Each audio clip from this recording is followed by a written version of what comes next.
What is the greatest story ever told? It is the story of your life. Your life story contains the secret key that you need to unlock miracles in your health, your relationship, your career, your business, your finances, your leadership, and every other area of success that you want to transform. But if you're like most people, you have probably spent most of your life chasing external tools, strategies, tactics, maybe jumping from course to course, guru to guru, pastor to pastor, and job to job, thinking that that is where the solution is. I bet you have already realized by now that these things only lead to more and more frustration. Hi, my name is Godfrey Eso. I am here to reveal to you something that you've never heard before, most probably. Your life has been unfolding following a pattern, a blueprint, or a code, which is basically a spiritual evolution. The people that we call great achievers, geniuses, masters, they are those who discovered this blueprint and put it to work. And that is what I am here to prepare you for, so that you too can become the guru that you've been looking for, the genius that you've been looking for, the master that you've been looking for, the miracle worker that you have been looking for. This blueprint or template or spiritual DNA has 6 components to it. There was a stage in your life when you were a sleeper. There was a stage in your life when you were a dreamer. There was a stage in your life when you were a seeker. There was a stage in your life when you were a seer. There was a stage in your life when you were a healer. And there was a stage in your life when you became a teacher. Every human being has gone through these stages, but the only problem is that most people are not self-aware, and so they are like extras in the movie of their own life. So when you develop the capacity to revisit your life story and reconnect with these 5 phases of your life will completely change. So let us help you transform your life story by using my own story as a mirror. I was born in a small village called Mbatu in Bamenda, the northwest region of Cameroon. By the time I was born, my dad had already retired from his job where he used to work as a steward for the British colonial administrators in Nigeria. He had returned to Mbatu on retirement without any savings, without any business of his own, without a pension, and in fact, we did not have a house of our own. My mother was the typical village housewife who had no education and no job. So she had to rely on the farm and the market to provide all our needs. I am the 8th in a household of 10, and if you include my 2 step-brothers, that makes 12 of us. So my dad used to brag about having a football team with 1 reserve player.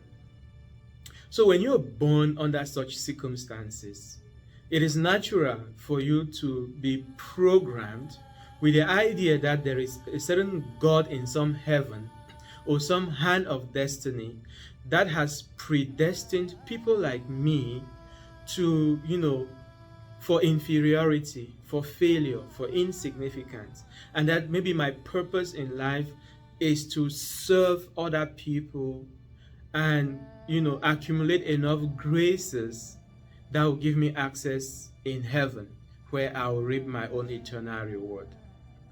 Who are these other people? Those people that same hand of destiny, oh God, has predestined for greatness, for wealth, for success, and for power. I believe that there is a stage in your life that resonates with this story of mine. And this is that phase of life that I know or call the birth of the sleeper. By the time I was 7 years old, we started building our own house, and I fetched water from the village stream to help pound the mud that was used to make the sun-dried bricks. Part of my childhood routine was to wake up every morning and water and sweep that dusty floor before going to school. When I went to school, I did not really have any ambition, as you can imagine, because of that programming that I was a poor village kid that was destined to remain small. But by the time I got to third year in primary school, a miracle happened. A prize award ceremony was organized in our school, the first of its kind, and providentially, I had featured in third position in order of merit that year. So I was shortlisted for prize award. Now, running around on the school campus barefooted and with holes on my trousers, you know, and living in a neighborhood that was in the outskirts of town meant that I had exposure to rich kids. So there was a lot of self doubt and inferiority complex in me. This meant that the idea of going on stage to receive a prize scared the hell out of me. But the day finally came, and when I went on stage, I was drowned in the applause, the cheers, the love that was oozing from the crowd. This crowd of maybe 1,000 people made up of students, teachers, parents, and community members. In that split second, I had my first epiphany. It occurred to me that by putting my brain to work, I could excel in my studies. And by excelling in my studies, I could earn prizes in the form of books, buckets, and other items that if my mother had had to buy for me, she would have had to sell several bags of vegetables. So this is the realization that turns me into a dreamer. From that day on, I became an academic genius. I started topping my class from that age of 8 to like forever. So I want you to reflect on your life and ask yourself, at what stage did you become a dreamer? And then my question for you is, what happened to those dreams? By the time I went to secondary school, my brother Lucas had completed his technical education studies, and he was now one of the youngest builders in my village.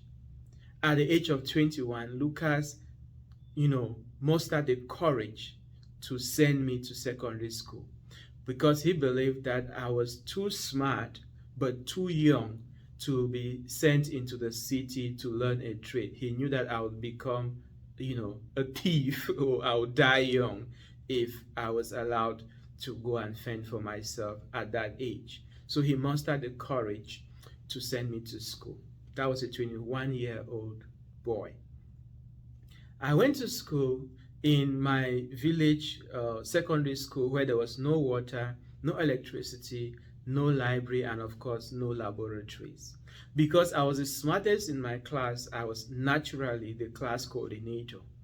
Now, what happened is that after school, I would have to wait, to make sure that the class was cleaned and I locked the doors. I had to go and administer punishment to all those who had gotten on my punishment list for the day, prepare the report that I needed to hand over to the discipline master the following day, then branch off to the farm to help my mother. Sometimes I would come home and I'll still have to work in the piggery, the poultry, and the garden that my brother and I were keeping to generate money to pay my fees. Now, in the evening, we would normally spend most of our time in the kitchen because the only kerosene lamp in the house, that is where it would be, where Mama was preparing supper. So this meant that I had no time to study. But my survival strategy was that I would pay attention in class and then turn around and teach my friends. This is how I graduated best all-round student in GBHS Mbatu And I hear that the results I created in that school in 1997 are still the best until this day.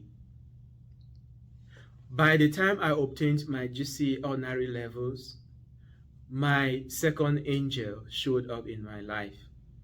So when I was, no, by the time my parents were retiring to the village, my oldest brother had remained in Nigeria. His name was George.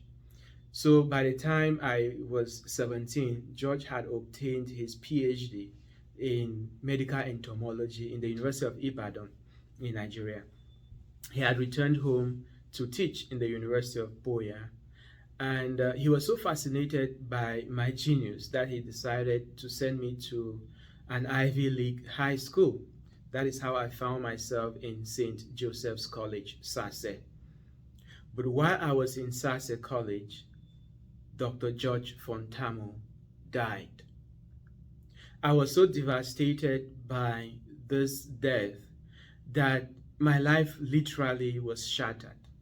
All the motivational books I had started reading in high school, like Think and Grow Rich, The Power of Positive Thinking, How to Win Friends and Influence People, and all of that, they became meaningless because they could not answer the deep questions that I had started asking about life.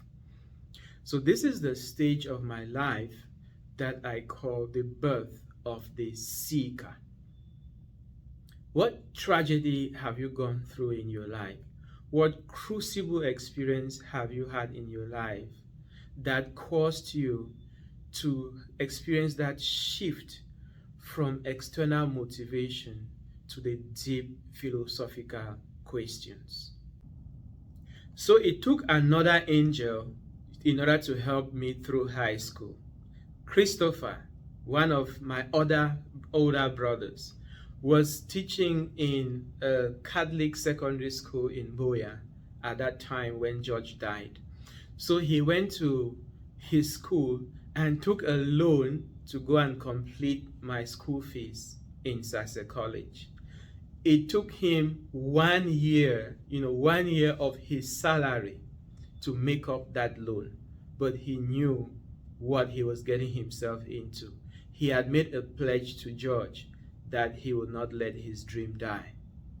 By the time I was registering for the GCE advanced level examinations, everybody was so dry that I almost did not write the GCE because I could not afford the registration fees. So I trekked from St. Joseph's College, Sase, to the government residential area in Bokwango, Boya, to get money from my cousin, Eric, who is a contractor. And it's thanks to Eric that I registered for the GCE advanced level.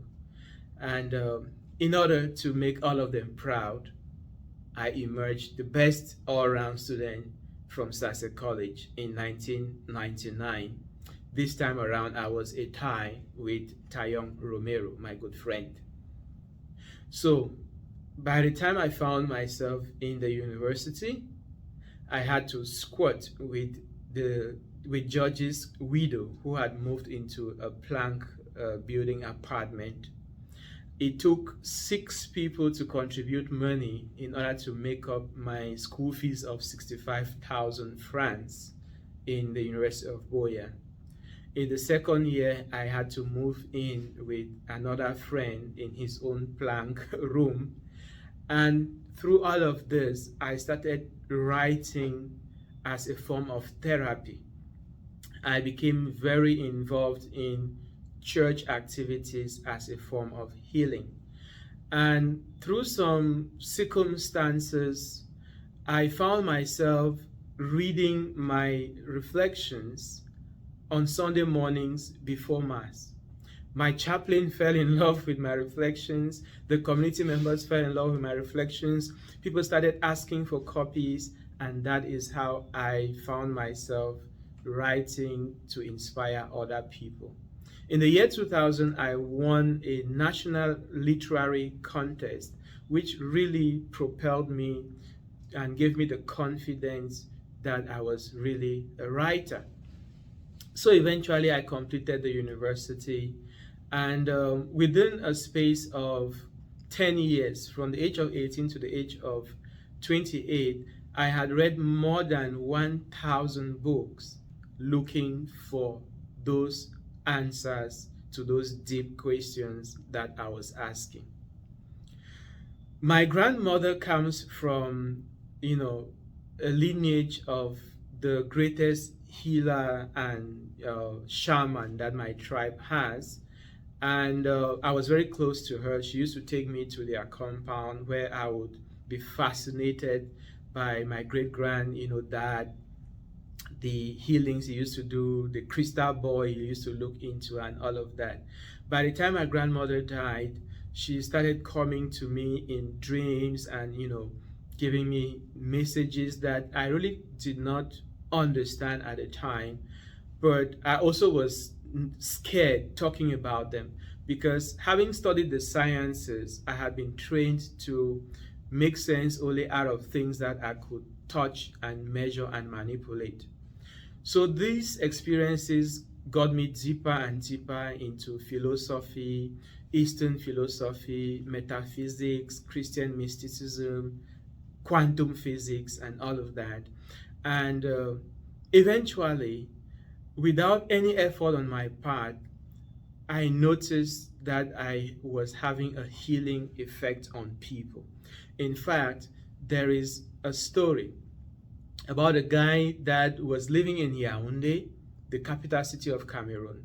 He had a brain tumor. He went to the teaching hospital where they diagnosed this tumor and told him that it was a very complicated one to operate upon. And so these doctors had recommended that he should be flown abroad for that surgery in order to maximize his survival chances. Unfortunately, his family could not afford flying him abroad. So basically, he returned to the village to die. One morning, his mother came looking for me. Of course, being a health worker in the community, I was the last resort, at least to give him palliative care, because everybody knew that he had come home to die. But within a space of 3 days of interacting with this guy, he got healed. And 4 days later, I found him in the football field playing football. That experience happened 15 years ago, and that guy is still alive. So this is how accidentally I discovered the healer in me.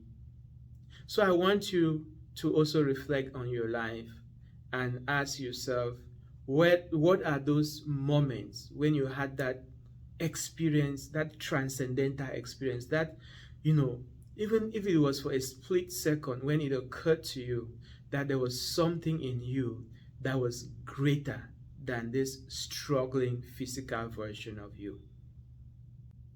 Being a healer is a fascinating experience because it means that you actually create tangible results in people's lives in terms of health and wellness. They can actually feel the result in their flesh.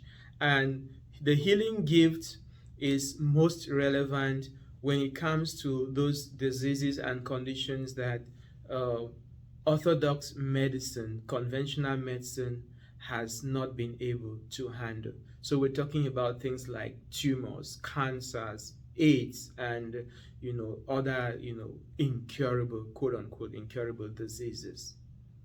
But usually the greatest gift to you as a healer, when you experience that you've healed someone, the greatest gift to you is that awakening.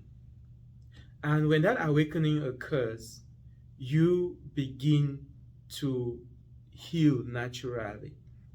A byproduct of healing is also this gift we call seeing, because it is clear that there is a power that is working through you. That is not about what you learned in school, what the color of your skin is, what profession you're practicing, and all of that. So when that inner power becomes more real to you than your external activities, then you become a seer. Now, after the death of my brother George, one of my greatest drives in life became my mother, because I became obsessed with this idea of becoming the best I could be so as to reward her for all the sacrifices she had made for us, in terms of making her proud and in terms of giving her the best life that we could afford. Fortunately, this is a passion that we all in our family shared. And so, even though our mom passed too early at the age of 75, she indeed had the best that, I mean, more than she ever anticipated. And the greatest reward is that she saw all of us become independent people. But when my mother died, I had another life shattering experience, because I basically became blank. It was like, wow, so what am I now living for? So it is, this next push that led me to transcend the zone between dreams and visions.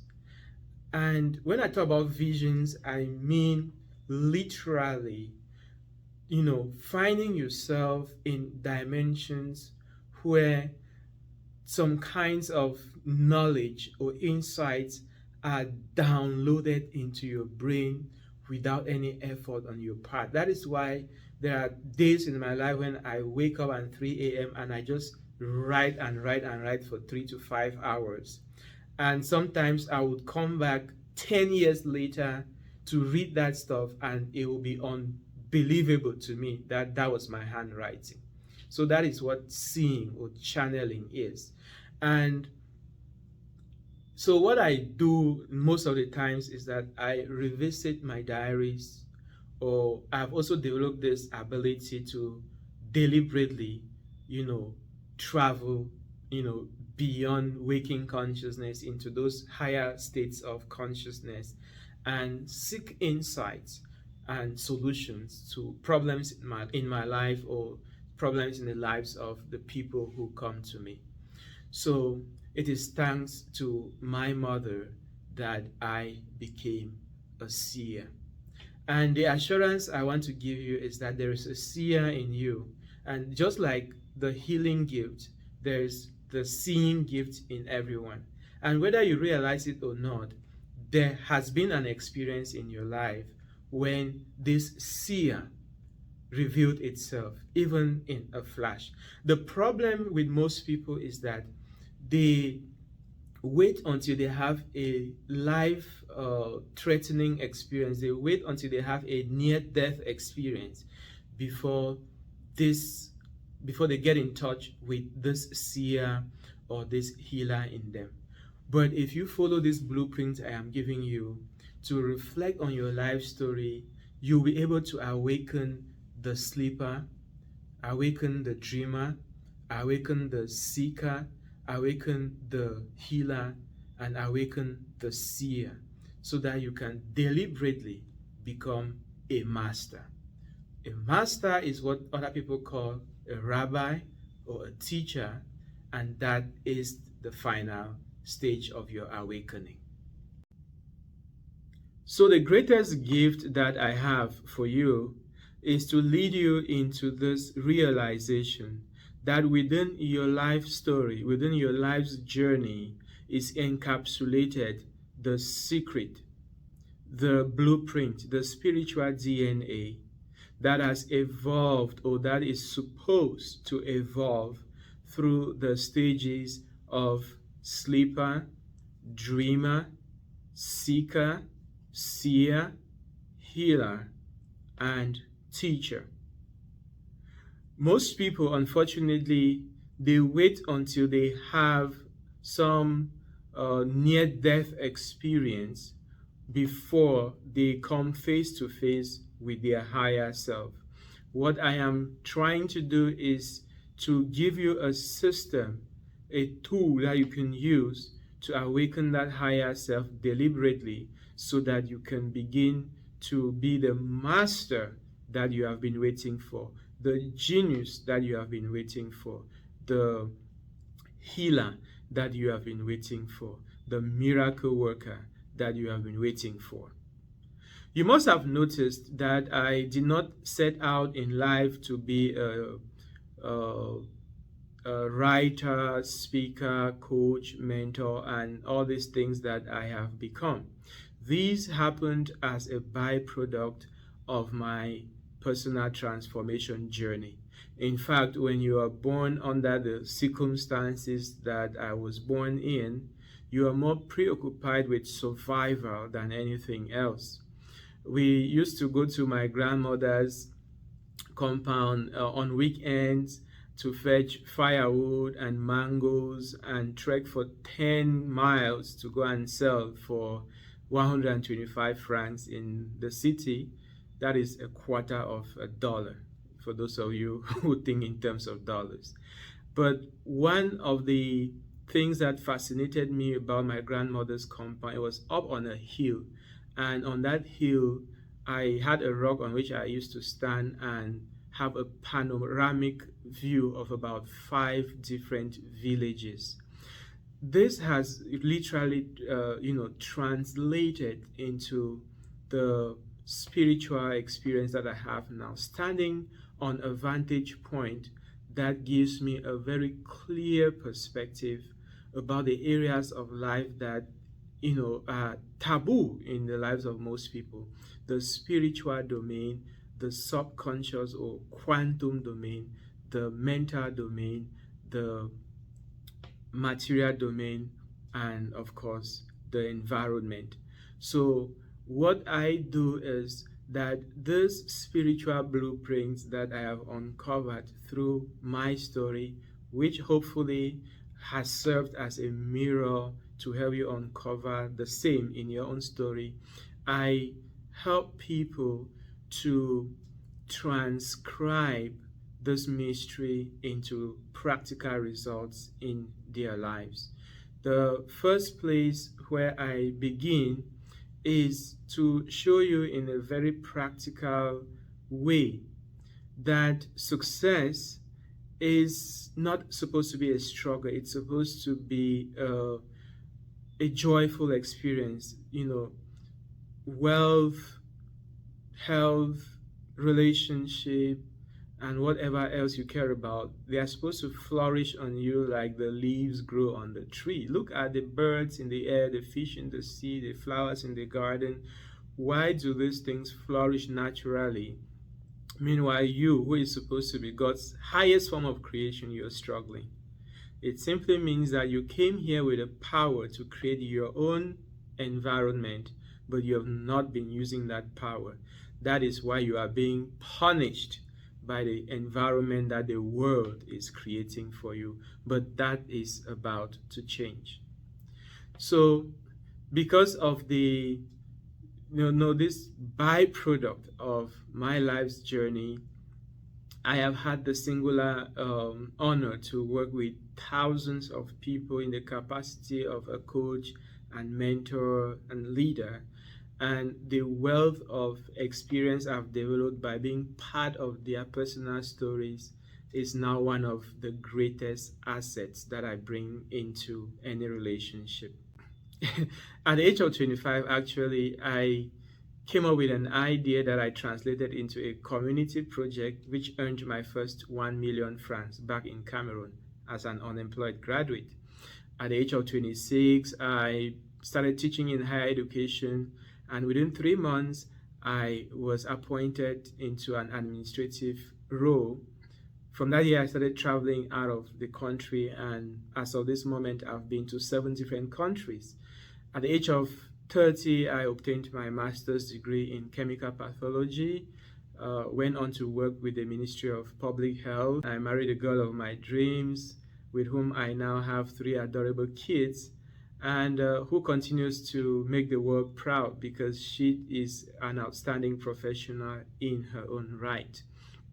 At the age of 35, I became rector of a polytechnic in Cameroon. A polytechnic in Cameroonian higher education is the American version of a community college. So imagine having that kind of prestigious job, at 35, when there are 65-year-old professors who are still longing for it. By the time I turned 40, I was running 3 companies from the United States, serving thousands of people around the world. And as you can see, I am still struggling to grow a few strands of gray hair so that I can fit more comfortably among my age mates. In other words, I look young, healthy, and fit. So if you put all of that in perspective, you get an idea of the things that preoccupy people's minds whenever you mention the word success: health, job, finances, relationship, and business. What I, you know, want to get you to understand is that there is no amount of hard work that you can do to help you to make you achieve this kind of success in such record time. It has to be something that is spontaneous and natural when you take care of the inner transformation. So, how do I help you achieve your inner transformation? There are 5 processes involved. The first one is metacognition, the ability to think about your thinking. This is what leads to your spiritual transformation or discovering your authentic identity. The next step is metacurriculum. Your subconscious mind is running on a program that was installed in you through your childhood, your education, your religious dogma, your environment, your past experiences, and all of that. And that is responsible for all the negative feelings, the limiting beliefs, the self sabotage, the complaining, and blame game that you're playing. So I give you the ability to uninstall this paradigm and install a new one through a process called metacurriculum. The next step is meta learning. When you have gone through the process of metacognition and metacurriculum, you now find yourself being in charge of your own learning, because now you're no longer limited by the boxed in curriculum of the school system, the boxed in dogma of your religious system, or all what your environment and the media have been programming you to do. You now take charge of what you want to learn, who you want to learn from, and how you learn, with a goal not of getting certificates and degrees and recognitions, but with a goal of creating a transformation in a specific area of your life that you choose. So the fourth step is meta expression. Whether it's in your job or in your business or in your relationships, I give you the capacity to stop, playing some other people's, or stop dancing to some other people's music. Stop conforming. Find what you are passionate about. Find what you can become a genius at, so that when you're working in that domain, that work becomes like play. Finally, the fifth step is called meta achievement. So meta achievement is about blossoming in all the areas of life, rather than the typical scenario where you find somebody who is a multi-millionaire but his relationship sucks, or somebody who is an academic genius but he cannot tie his shoes, right? So meta achievement is about flourishing in the 12 domains that make up what I call the success code.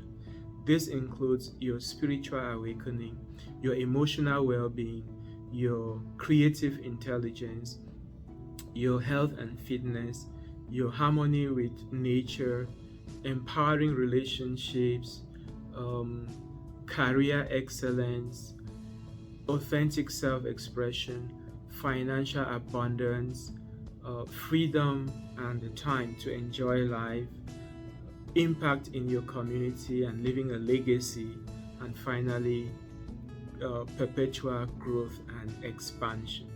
So all this together have been packaged into the inspirational posts that I make on a daily basis, the educational content that I create from time to time, and of course the coaching program that I have developed. So Wherever you're watching this video, be it on Facebook, YouTube, or LinkedIn, you'll find a link below to enroll in my inspirational community so that we can continue this work and turn your story into the greatest story ever told. If you're watching this video on the welcome page of my coaching program, then all you need to do is just scroll down below and hit the checkout button. Let us get started. So again, your story is the greatest story ever told. And if it is not yet being celebrated, it is because you have been sleeping. Come, let us wake you up.